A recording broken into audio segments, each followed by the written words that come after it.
নমস্কার, আমি গৌরব গোবিন্দ বিশ্বাস, মেডিকেল টেকনোলজিস্ট। এখন আমি আপনাদেরকে দেখাবো কিভাবে ইনডাইরেক্ট কোম টেস্ট করতে হয়।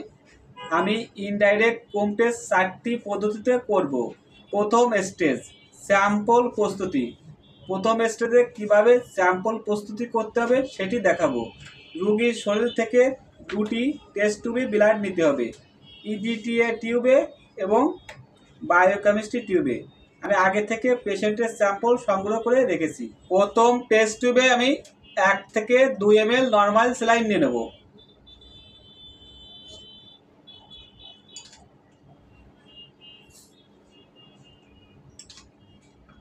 নর্মাল স্যালাইন দেওয়া টেস্ট টিউবে আমি পেশেন্টের ইডিটিএফ থেকে 5 থেকে 7 ড্রপ ব্লাড দিয়ে দেবো।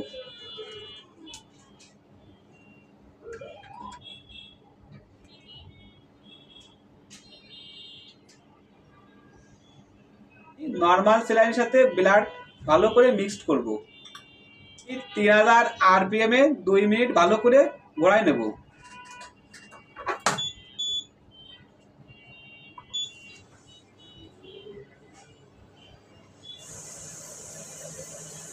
তিন থেকে 4 বার ওয়াশ করা শেষ।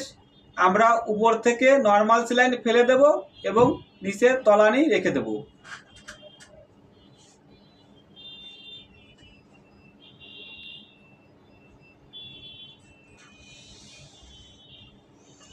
দ্বিতীয় স্টেজ 5% সলিউশন তৈরি করার নিয়ম।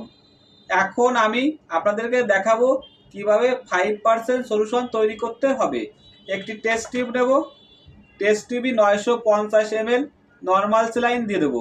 সেন্ট্রিফিউজ করা 50 মাইক্রোলিটার আরবিসি দিয়ে দেবো। 950 মাইক্রোলিটার নর্মাল স্যালাইন নিলাম। এর সাথে যোগ করব 50 মাইক্রোলিটার সেন্ট্রিফিউজ করা আরবিসি।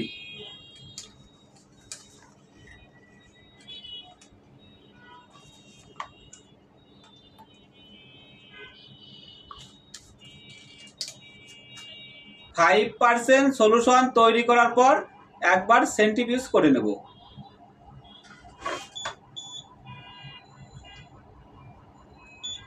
দুই মিনিট 3000 আরপিএম এ ভালো করে সেন্ট্রিফিউজ করে নেব। 5% সলিউশন তৈরি করার পর সেন্ট্রিফিউজ করা শেষ। উপরের সলিউশন ফেলে দেব, নিচের তলানি রেখে দেব। তৃতীয় স্টেজ পরীক্ষা পদ্ধতি। একটি টেস্ট টিউব নেব। টেস্ট টিউবে টি লিখব। পেশেন্টের সিরাম। টি লেখা টেস্ট টিউবে 2 ড্রপস পেশেন্টের সিরাম দিয়ে দেব।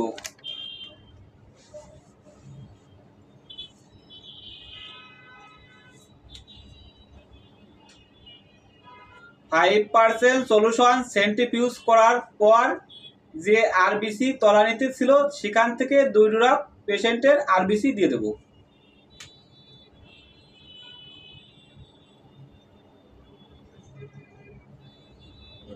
এখন ভালো করে মিক্সড করে নেব। ভালো করে মিক্সড করার পর 37 ডিগ্রি সেলসিয়াস তাপমাত্রায় 1 ঘন্টায় ইনকিউবেটরে রেখে দেব।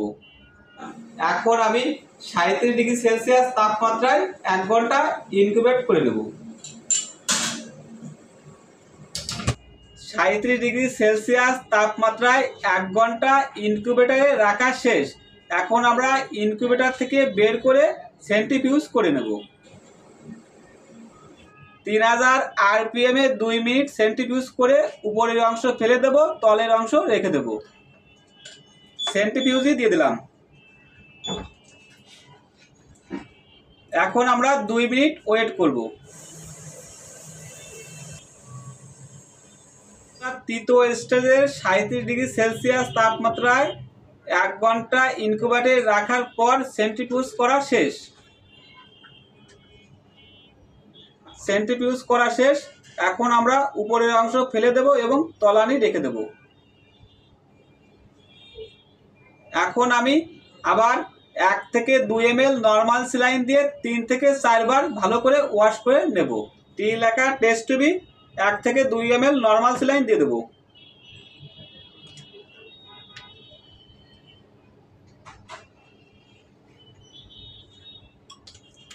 দেওয়ার পর ভালো করে মিক্সড করে নেব।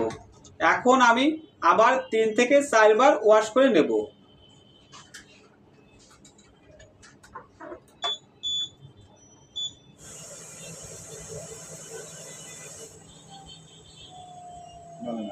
নর্মাল সেলাইন দেওয়ার পর 3 থেকে 4 বার ওয়াশ করা শেষ। 3 থেকে 4 বার ওয়াশ করা শেষ। এখন আমি উপরের অংশ ফেলে দেব, তলানি রেখে দেব। ইনডাইরেক্ট কুম টেস্টের reagent anti human serum 1 drop দিয়ে দেব। অ্যান্টি হিউম্যান সিরাম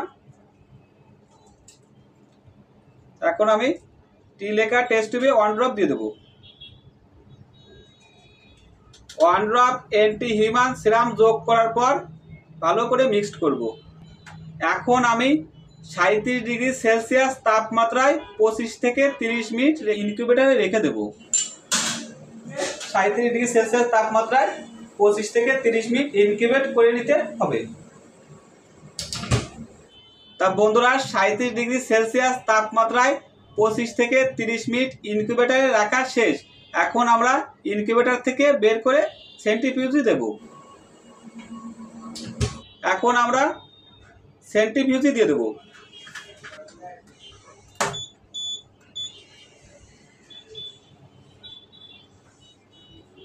3000 RPM এ 2 মিনিট ভালো করে সেন্ট্রিফিউজ করে নেব।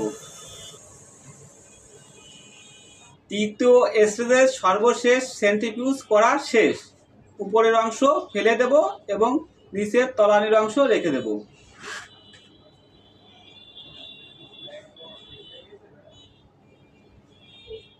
চতুর্থ স্টেজ মাইক্রোস্কোপিক এক্সামিনেশন।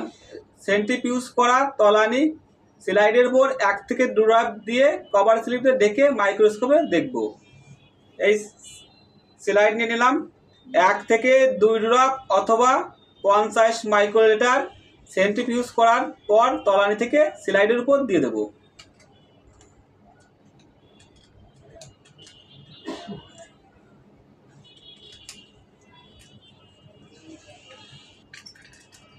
স্লাইডের উপর এখন আমি কভার স্লিপ দিয়ে ঢেকে দেব। এখন মাইক্রোস্কোপে দেখে নেব। যদি অ্যাগুলেটেশন হয় তাহলে ইনডাইরেক্ট কুম টেস্ট পজিটিভ, আর যদি অ্যাগুলেটেশন না হয় তাহলে ইনডাইরেক্ট কুম টেস্ট নেগেটিভ।